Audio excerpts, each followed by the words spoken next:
Hello and welcome back to Commercial Real Estate Secrets. I'm your host, Austin Hare. Our guest today is Michael Byrd. He's the founder and CEO of ByrdAdatto Law Firm, and they started the firm in 2015. And he's been practicing law since 1995. He's also the host of a podcast called Legal 123 with ByrdAdatto. So, Michael, it's a pleasure to have you on the show today. How's everything going? Awesome, man. I appreciate you having me on, Austin. Yeah, absolutely. Well, cool. So, let's talk. We talked a little bit about your practice and how you really have been focusing on this boutique business side of things. But how did that get started? I mean, it doesn't happen overnight. Is this something that you knew you wanted to do as a kid, or what was that process like? I was not the kid that had the plan, other than going to college and figuring out how to have fun when I was in college, and so I kind of just stumbled my way through high school and college and did fine in school, and I tried, but also had plenty of fun. And then I was a business major, Austin, in undergrad at UT there in Austin, and I was down to the final two to go with a young company in 1992 called Dell Computers, which was the thing at the business school at UT, because Michael Dell was a kind of a legend at UT for how he started the company, and I didn't get the job. The other guy got it. He was a friend of mine, and I did not know what I was going to do with my life. It was fall of my senior year of college, and decided on a whim, based on the whispers of my dad for the past years, that I should consider law school. Decided to take the LSAT and ended up going to law school, mostly because I didn't know what else to do next. And it was one of the greatest blessings professionally that I've had, because it was exactly what I was meant to do. Okay, that's cool. So, and law school is obviously very challenging in and of itself. And then when you graduate, you got a new challenge because you got to find out where you're going to work. So, did you come out of the gates, focused on healthcare, or how did you get involved in that? No, I was focused on getting a job. So, and the economy was really bad in that time frame. So it was 1995 was when I started. 94 was an important summer. The summer after your second year of law school is when you're trying to get that clerkship so that you may be able to get a job, and they were really hard to come by. I ended up scrambling and hustling and getting a couple of clerkships, one of which turned into a job, which was fantastic. And they were told that the opening was to be a business litigator. And so I quickly said, that's exactly what I wanted to do. So, because it was a job. And, but, I was in early law school, thought the last thing I wanted to do was go to court. By the time it turned to having a job and I got into it, of course I did it, and I'm really glad I did. There's so many experiences you have by being in the courtroom that can help influence, the transactional side of my practice. Yeah. Yeah. So you came on, you were working for these guys. Like, how long was it before you decided you wanted to branch out and kind of do this on your own? Well, I went in 95, started with a downtown firm, and was there for 3 years. And during that time, I started getting some random projects from my dad, who's a plastic surgeon, and some of his partners. And they really were just giving me these projects because they trusted me. This was the mid 90s, was the peak of the doctor hate lawyer era. And so they would rather have someone who didn't really know what they were doing, but they could trust, than the opposite. And so I found that it was interesting. And I also found that there was not many lawyers in healthcare, much less in healthcare focused on the provider side with the doctors and the dentists directly. I ended up going to a mid-sized firm in 1998, and that's where I was until 2015. Started with 13 lawyers. When I left, it was 40 lawyers.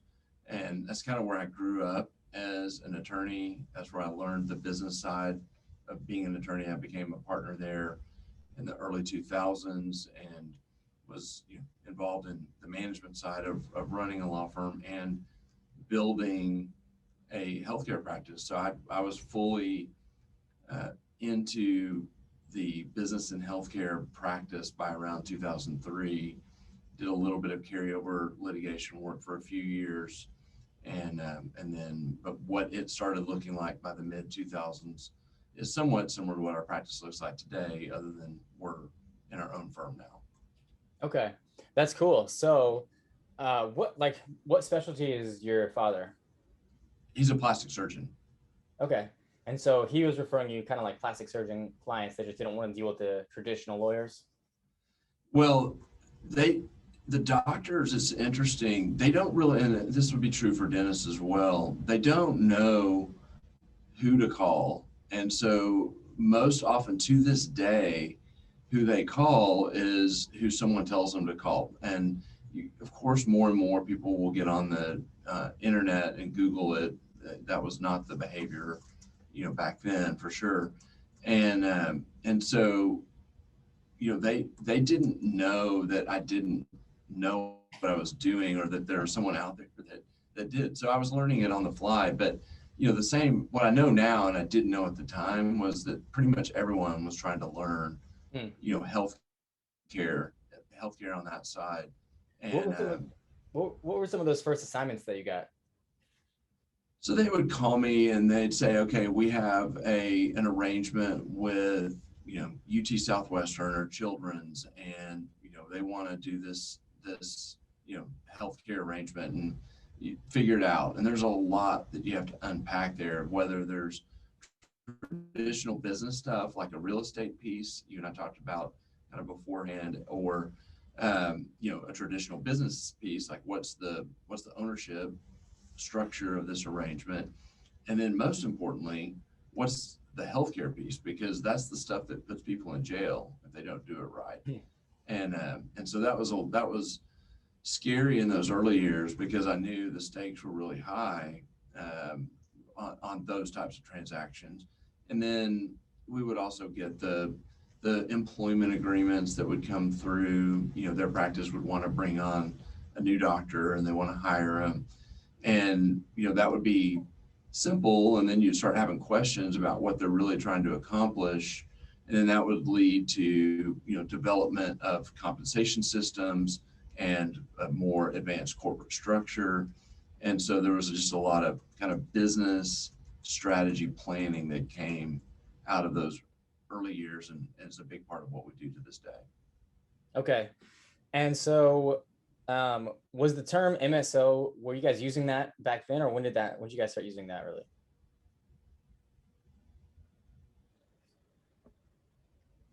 The MSO and the DSO, we call that the duct tape of healthcare. It's been around for longer than I've been practicing, and it has so many different purposes to it. So for us, kind of lifting up the hood as healthcare attorneys, a lot of times when you're trying to figure out how to do something, the MSO or DSO ends up being a solution. And so, yeah, it's been around. It's been a tool in our toolbox my entire career. And, it has different functions. So what you probably will see in your world is the most common function of how do you get non-doctors into a business that's providing professional services, whether it be dental or medical. And that's been dating back to then and today a really heavy way and strategy. We will do deals involving doctors or dentists and non-doctors, whether it be private equity or just business people. And then, but there's also more sophisticated uses of the MSO in particular, where you have a group of doctors that may be doing a lab deal. They're going to do a lab or an imaging center or all these different ancillary businesses that the doctors will also be referring patients to those different centers. You have some pretty heavy regulatory stuff that gets into making sure that MSO is done compliantly. Yeah, and for everybody listening, we talk about DSOs a lot, which is just a dental service organization, an MSO, which is I think it's medical service organization, right? It's just a Right. little more broad, and all that it means is yeah, people who are not doctors or not necessarily doctors, you can be, but it's more like a group coming together to facilitate the business side of these healthcare clinics. And so, all right, in 2015, essentially, you break off and you start doing. That's when you guys founded your law firm. And so, what are the, because DSO obviously is dental, right? 100%. What are the industries that would be fall under the umbrella of MSO? So for MSO, to kind of demystify it, what you're really saying is anybody that is a non-doctor that wants to get involved in a business that's providing medical services is going to come in through an MSO model most often. And it does vary, Austin, a little bit state by state, but in Texas and most states, that's the model.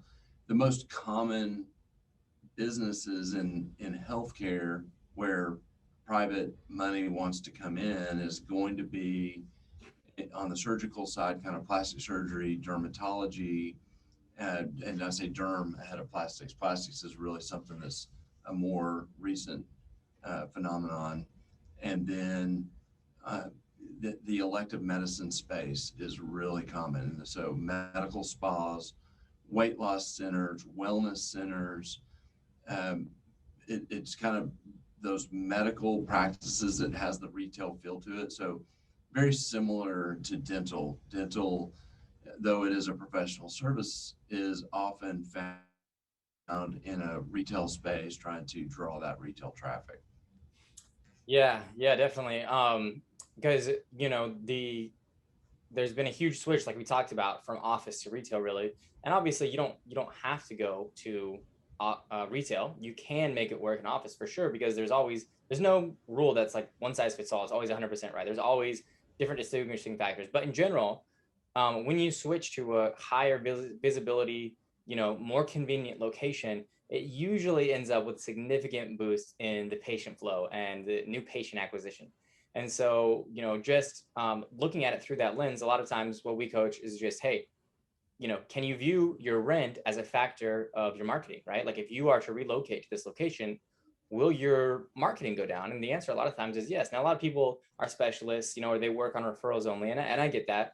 But in general, if you are, it's scary because switching from like a low visibility to a high visibility location is significantly more expensive, right? Like your rent can go from $3,000 to $10,000 a month, as an example. And actually, we've done that, right? Like we helped a healthcare operator switch from a location that was paying $3,000 a month. I mean, it was great; it was super cheap, but he was struggling, and we found him a better location. It was $10,000, which is scary because it's literally triple, right, what you are paying right now. So it sounds intimidating on paper, but when you think about your expenses as a whole, I mean, it's only a fraction, small percentage of your overall expenses. And what happened was that doctor ended up seeing between 50 and 100% more revenue each month as a result of moving. So it's like, what was that $7,000 now? It was just a drop in the bucket compared to the upside that he saw. And so it's hard to get people to really look through that lens of like, oh yeah, my location really does matter. Like it's not all about the bottom number here. It's not all about the bottom dollar number, because there's going to be cost to that.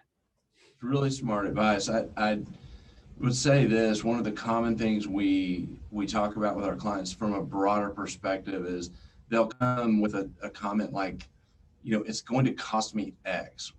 And they don't even think to ask the follow-up question is like, well, what are you getting in return for that?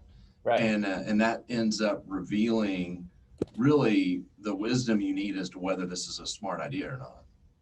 Yeah, exactly. And you got to know your numbers though too, right? Like you have to know your cost of acquisition for a new patient and how often they're going to be a repeat client, because if you don't have good data, it's going to be really hard to make good decisions. And so how often do you find that people just really know their numbers when they're coming in to work with you for stuff like that? Well, for a little context, I will say today it's far greater than it was 10 years ago. But still, it's more often than not, they don't know.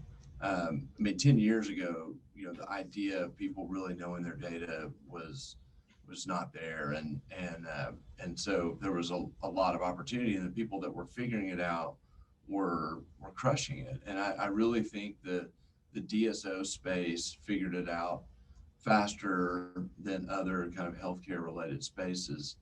And then you kind of see that trickling across into medical, and more you see that. And for sure, when you see our clients that come in with a strategy of scaling, they're going to be data driven. Yeah, and that makes sense. Because a lot of times I'm sure you're seeing individual practice owners who have the goal of just having their own business, right? Their own practice, their own location, being a single operator.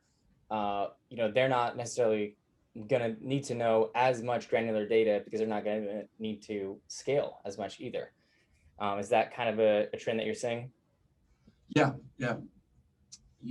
Our single owners or owners that want to have a couple of locations, their day job is to be a provider of healthcare, whether it's on the dental side or the medical side. And so that's where the focus of time and energy is.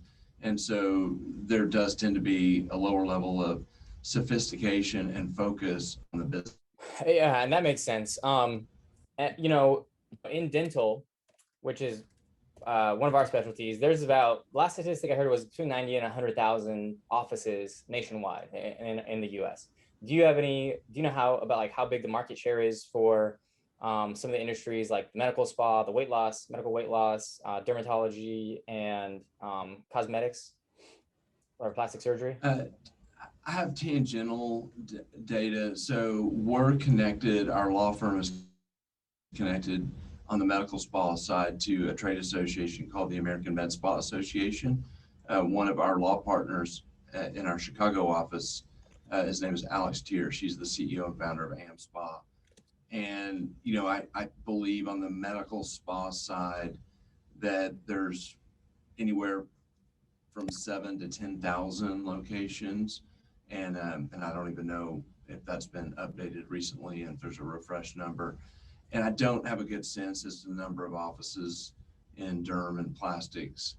And then I would say far less for weight loss and, IV bars and kind of some of the other elective medicine locations. Okay. Yeah, because I think a lot of times investors, real estate investors, are surprised at the cap rates, right? Just meaning the price, like the sale price of the buildings, because it's like when you're looking at something to invest in or something to buy, you've got like on one end of the stick, the riskier tenants, which would be like a one-off bakery or hair salon or gym operator, which is what I was for a long time, versus like, you think doctor, medical spa, medical provider, something in the healthcare field will be like much safer. But really, like, you might get a 10 cap for the individual gym owner, right? And you might get an 8.5 cap rate for an individual doctor, which is only like a 1.5% compression. So it's better, but it's not that much better, right?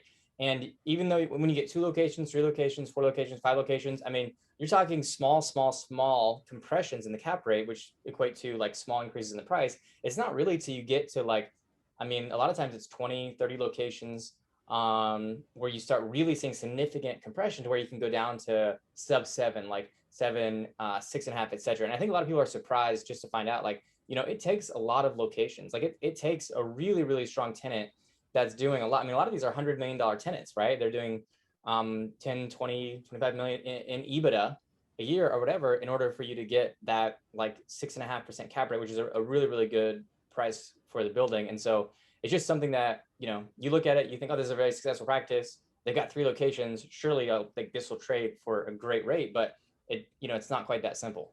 Yeah, and I would say you probably on the medical side, only in derm can you get stuff that's scaled to, some of those really nice lower cap rates that you were just mentioning. The rest of medical is a less mature market than the dental side. Yeah, that makes sense. So, and in dermatology, do you have any idea what the market cap is for that? Any idea the amount of locations? I don't. Okay. Yeah, me either. That'll be something I'll have to research. But so yeah, at what stage, what kind of clients are you working with normally? I mean, I know you've got it all over the place, but is there kind of like a sweet spot where people will come to you? Yeah, so 100% of what we do is business law. So we're on the business side of healthcare as opposed to the litigation side or the insurance side. We touch on that as business attorneys some. And then about 75% of our client base are healthcare clients. And what that means is doctors, dentists, and people who do business with doctors and dentists. So if we have private equity that's wanting to come in and do DSO related work, that would count in our kind of healthcare bucket.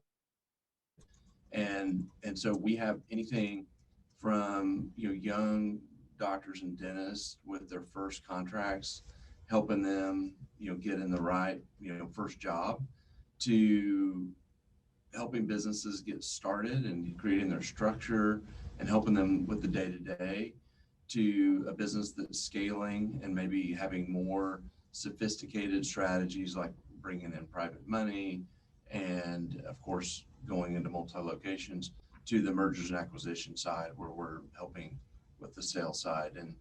And so we have 14 lawyers. We'll have 15 by this fall, and all of us are immersed in the transactional side of business and healthcare, and all of us have kind of our sweet spots of things that we just really have kind of special skill sets at.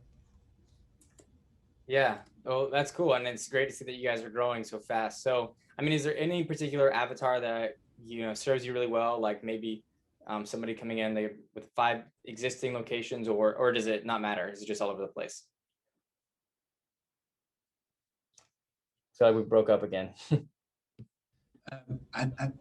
Yeah, no, I think I picked up just kind of what's a perfect sweet spot. And I would say, yeah, we're going to really knock it out of the park when someone comes in and they're either ready to start scaling their business or they're in the midst of scaling it, because, we have a lot of firepower to help someone just with an employment agreement. And so we can do that, and we do it to help, cultivate relationships, because those people will be in the future people that are scaling businesses and selling and buying businesses. But that's where, we shine, is when you are bringing, some more sophisticated business transactional work with the, healthcare regulations in the background. Okay. And so we talked about cap rate compression and how the price of the building, they'll go up as you grow the number of locations. What about the EBITDAs? What kind of multiples are you seeing on earnings in some of the different industries that you're working in? So for context, I'll restate this, that a lot of medical acquisitions are businesses that are trying to scale. And so they're buying moms and pops. And so these are not the big exits, the ultimate exit that they're striving for. These are, the small acquisitions. And those tend to be, I'll give you a wide range of anywhere from 2x to 6x, but I would say really you're going to be in the probably 3 to 5 for the most part. And if I really had to drill down, 3 to 4. But that's, there are some that maybe are in trouble because of the pandemic, and they'll, another company will come in and as a strategy try to rescue that location. And, every once in a while there'll be, a location in a market that's crushing it, and they'll have some special things going with it that'll allow it to yield one of the higher end multiples. Do you ever see people, groups coming in with development funds with a specific real estate strategy? Yeah, absolutely. And what was interesting, Austin, is I started getting a noticeable increase in those phone calls in July of 2020. Interesting. And it just stood out because we were in the middle of a pandemic, and and new things like scaling and all that stuff had just dried up. I mean, it went from, crazy life growth to, from March to July, for sure, businesses just trying to make sure they'd survive, and we're helping them get their, their PPP funds and, dealing with employee issues. And then all of a sudden, I start getting these phone calls, and it was people with money that have been on the sidelines that were saying, "Hey, I've got these kind of aggressive ideas on how to roll up different medical entities that have kind of complementary disciplines to them. So, hey, we may have a plastic surgery practice, a dermatology practice, a surgery center, and a medical spa, and we're going to roll them up and brand them under the same, and we're going to have a real estate play that ties into that, and that they see kind of, they have some strategy to scale based on an aggressive acquisition timeline." Yeah, that's smart. Because like we talked about earlier, a single operator is going to have less value, create less value for the building versus somebody who has multiple locations. I got a bunch of locations. So in this case, it sounds like what they're doing is rolling up these different companies together, going through purchasing the real estate maybe before they actually sign the lease, so it's at a discounted rate. Then they own the real estate, they sign the lease to what would now be considered an accredited tenant, and they're boosting the price of the real estate. Is that kind of the strategy that you're seeing happen? Yeah, that is for sure one that I heard. I mean, there's any variant. Now, I'll also say this, Austin. I think that because of the pandemic, the implementation of these different strategies, because I had a half a dozen conversations between July and October that had their own twist to it, and they were pretty aggressive, but they've been slow to roll out. They haven't been, they were ready, but it doesn't, they don't have the momentum behind them yet. That's interesting. Okay, and I know you also do a little bit of lease negotiation as well. What are some of the big issues that you see? Like, where do you provide the most value in helping people negotiate those leases that they might not know intrinsically? Probably the biggest value is a lot of the tenants out there will sign the lease without having their lawyer look at it, period. And so they have some expectations that may get crushed down the line when they realize what they've signed. And it's tempered by having a good agent out there. They can do a lot of good to make sure things are lined up correctly.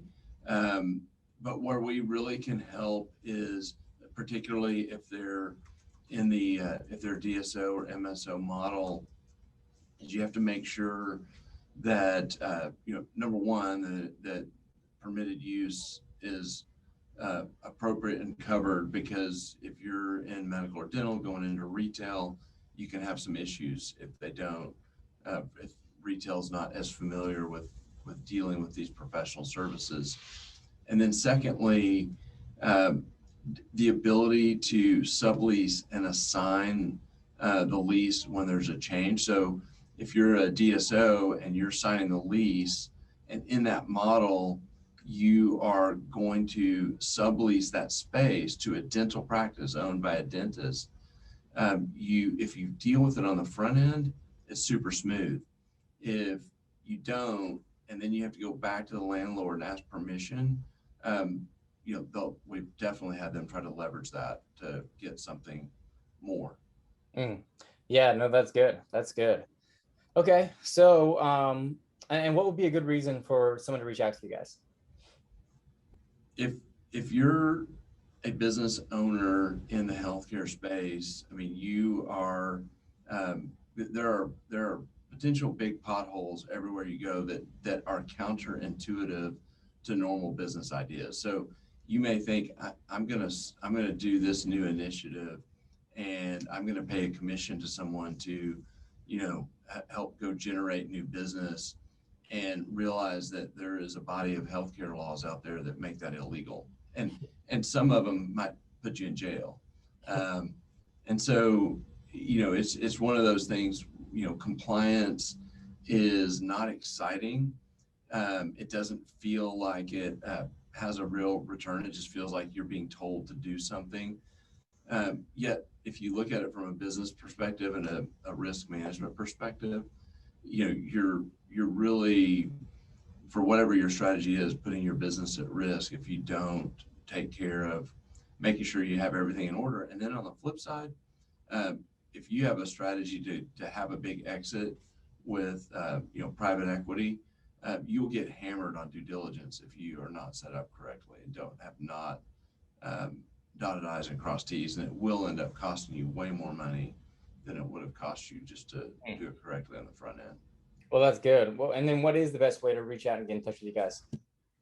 So our website is ByrdAdatto.com, ByrdAdatto.com. Great. And everything that we have, our phone numbers, emails, all that stuff is on our website.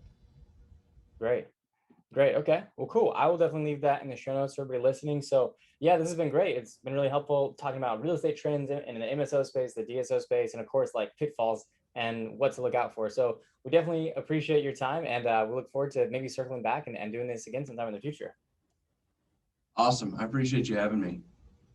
Absolutely.